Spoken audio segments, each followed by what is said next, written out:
Wanita itu dipermalukan di depan umum oleh wanita licik. Dia tidak hanya dipaksa berlutut, bahkan akta nikah yang disimpannya selama 20 tahun diinjak hingga hancur. Saat dia benar-benar putus asa dan tak berdaya, seorang pria tiba-tiba muncul dan langsung mengeluarkan kartu hitam tertinggi global, melindunginya dengan tegas di depan semua orang. Beberapa hari sebelumnya, gadis itu masih membayangkan masuk ke kantor catatan sipil bersama pria sampah untuk mendaftar pernikahan. Namun di detik berikutnya dia menyadari, pria sampah itu muncul bersama wanita kaya dan membatalkan pernikahan sambil mempermalukannya di tempat. Ternyata pria sampah itu ingin menghemat 20 tahun perjuangan dan memilih bergantung pada wanita kaya. Dengan hati yang hancur dan emosi yang tidak terkendali, gadis itu mengajukan pernikahan kepada pria di meja sebelah yang juga gagal dalam perjodohan. Keduanya langsung cocok dan menikah secara kilat di tempat. Gadis itu tidak tahu bahwa pria yang mengaku tidak punya rumah dan mobil dan hidup dari menjual produk kesehatan sebenarnya adalah seorang CEO dengan kekayaan ratusan miliar. Dia menyamar untuk menghindari desakan menikah dari keluarga dan juga untuk mencari gadis yang pernah menyelamatkannya saat kecil. Dia tidak pernah menyangka bahwa karena kebetulan, dia justru menikahi orang yang selama ini dicarinya bertahun-tahun lalu dalam sebuah kecelakaan mobil. Gadis itu menggunakan darah langka RH negatif untuk menyelamatkan nyawa sang CEO. Namun setelah itu mereka terpisah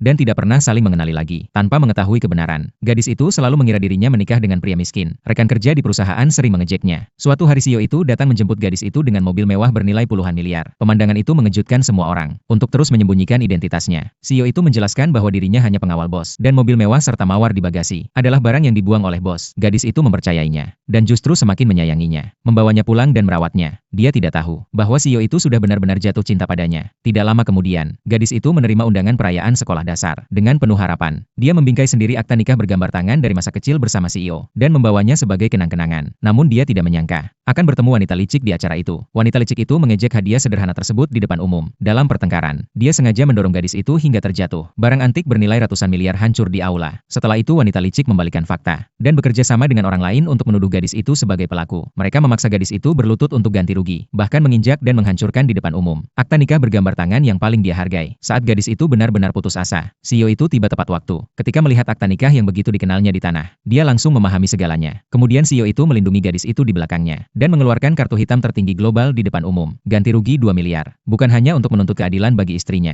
tetapi juga janji yang terlambat selama 20 tahun. Keesokan harinya, wanita kaya itu menabrakkan mobilnya ke kendaraan roda 3 milik gadis itu dan langsung menuntut ganti rugi 800.000. Gadis itu sangat marah. Namun CEO itu tidak ragu sedikit pun dan langsung mentransfer uang tersebut. Tindakan ini justru membuat pihak lawan semakin sombong. Mereka tidak tahu bahwa 800.000 itu adalah jebakan yang telah disiapkan CEO tersebut.